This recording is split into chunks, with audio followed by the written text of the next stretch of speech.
The King is Coming, December 8th. The reading is from Matthew 26, verses 59 to 66.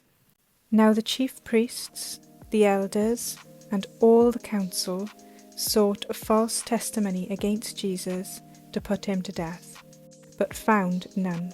Even though many false witnesses came forward, they found none. But at last 2 false witnesses came forward and said, "This fellow said, I am able to destroy the temple of God and to build it in 3 days. And the high priest arose and said to him, Do you answer nothing? What is it these men testify against you? But Jesus kept silent. And the high priest answered and said to him, I put you under oath by the living God. Tell us if you are the Christ, the Son of God. And Jesus said to him, It is as you said. Nevertheless, I say to you, hereafter you will see the Son of Man sitting at the right hand of the power and coming on the clouds of heaven." The following is an exposition by Alexander Maclaren.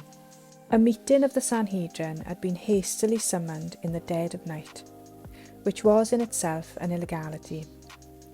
Now Jesus stands before the poor shadow of a judicial tribunal. Strange inversion, and an awful position for these formalists, and with sad persistence of bitter prejudice they proceeded to try the prisoner, all unaware that it was themselves, not him, that they were trying. They sought false witness, that they might put him to death. Their version of his great word is degraded and made to mean the opposite of what he had meant by it.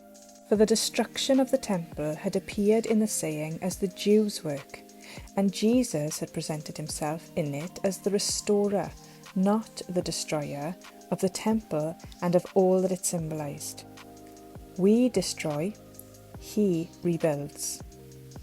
Caiaphas and his council were even now pulling down the temple, and that murder was the destruction, so far as men could effect it, of the true temple of his body, in which the fullness of the Godhead dwelt, and which was more gloriously reconstituted in the resurrection. The risen Christ rears the true temple on earth, for through him the Holy Ghost dwells in his church, which is collectively the temple, and in all believing spirits, which are individually the temples of God. So the false witnesses distorted into a lie a great truth. The incarnate Word was dumb all the while. He was still and refrained himself. It was the silence of the King before a lawless tribunal of rebels, of patient meekness as a sheep before its shearers, of innocence that will not stoop to defend itself from groundless accusations, of infinite pity and forbearing love, which sees that it cannot win but will not smite. Jesus is still silent, but one day, with the breath of his lips, he shall slay the wicked. Jesus' answer, while plainly claiming to be the Messiah, expands itself in regard to the claim to be Son of God, and shows its tremendous significance. It involves participation in divine authority and omnipotence. It involves a future coming to be the judge of his judges. Jesus, at that supreme moment, when he was bound to leave no misunderstandings, made the plainest claim to divinity and could have saved his life if he had not done so.